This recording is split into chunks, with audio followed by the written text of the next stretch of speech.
response of some of those who participated in this act that we just reported.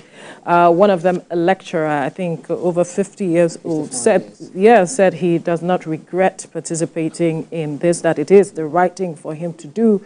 And another one who is said to be a phone repairer also said he does not regret doing this. And then the lady said she was promised that she will be taken care of. Let me use that word.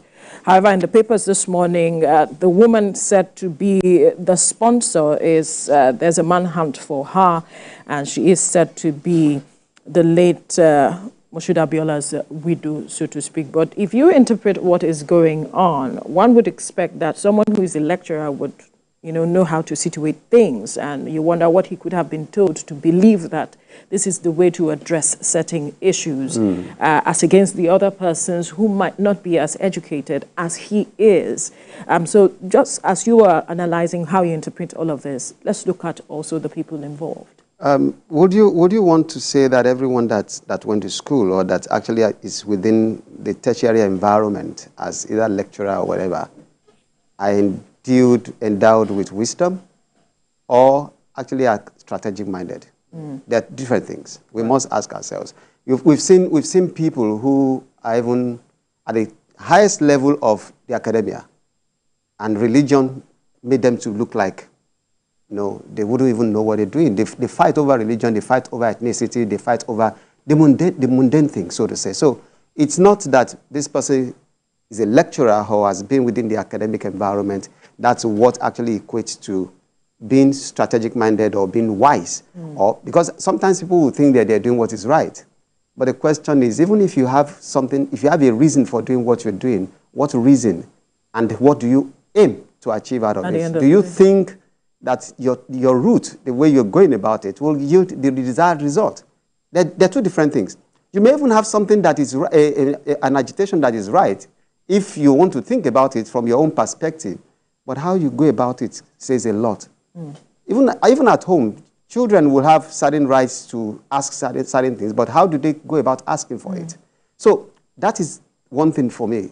As far as those people are concerned, whether this is a phone repairer, whether this is a lecturer of 50 years standing or whatever it may be, the fact remains that some people are misled, and also people also don't know what really should be done. If you have grievances, if you have issues, there are ways to express them. There are ways to come out with them. But you see, they say Yoruba nation agitation, and they've been denied by the public face, so to say, of the agitation, so to say. And I'm talking of the Alano Odua of Ilano Odua people. That's Professor Banji Akitoye. Sunday Igboho has also said, no, they're not part of this. They don't know what is going on here. And a certain woman, so to say, was mentioned.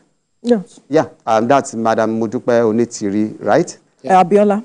Well, the Abiola thing there, for me, it's unfortunate that the great NPO's name would be dragged into this in any way, because that's not what he stood for.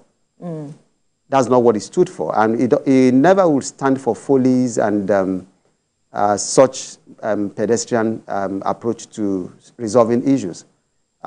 So in a way, most of the time when this happens, I'd rather not even mention his name or his surname in this regard, because this person is acting independently. And you want to ask questions, where are the families?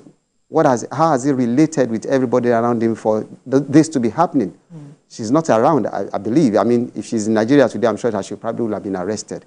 So somebody is away and sending other people, just like we have with Simon Ekpa. Yeah. And what have you, when they will be away enjoying and they're sending people.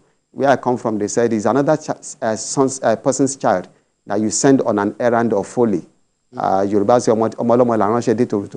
if you really want to be there, if you really believe in this, why don't you sit down? Somebody on the platform yesterday was raising this and going all over. I said, sorry, you're there in UK, in the United Kingdom. I thought that you'll be part of these people. The way you're talking, you should have flown down to be part of this. The question is, on what basis are you doing what you're doing? What is motivating you? Is it that, yes, I mean, if you say that, oh, some people from certain places are coming to into your forest, the government is doing a whole lot of stuff. in that regard. The forest guards are coming back, and the security is being considered. The security architecture, so to say, for the Southwest is being considered. Amotekun is also doing a lot. And just a few months ago, maybe like 2 months or thereabout, the entire Yoruba Obas had a summit in Ile-Ife, with the Oni of Ife, and to look at a whole number of things. So in a way, on what basis will anybody now come out to say, oh, you want? And then the pedestrian approach, the thoughtlessness behind all of these things actually appalls me. Because you think that, okay, fine, it's one state seat of government that you want to go into, and you think that that actually already takes care of. I think people sometimes could be, maybe they are hallucinating. Maybe people are, I don't know what is motivating and what makes some people believe that, oh, if we're able to get the parliament seat in Ibadan, then we have our freedom. And then I watched a number of things. Even one man, Omo Kore, who is talking and saying that, oh, he's the, what he says is the interim, whatever it may be. And I'm looking and I'm saying, this is totally zadadash. And I'm asking myself, are people high on something? If they're not high on something, then nobody in his right senses will think that this is a way to go about it. And we already see what's happened with Kanu. Yeah. I mean, he's still in incarceration. Does that mean we are not learning lessons? People are either not learning lessons or are just deceiving themselves and under certain measure of delusion that I can't even explain. Maybe there is more to it than meets the eye, because if you look at the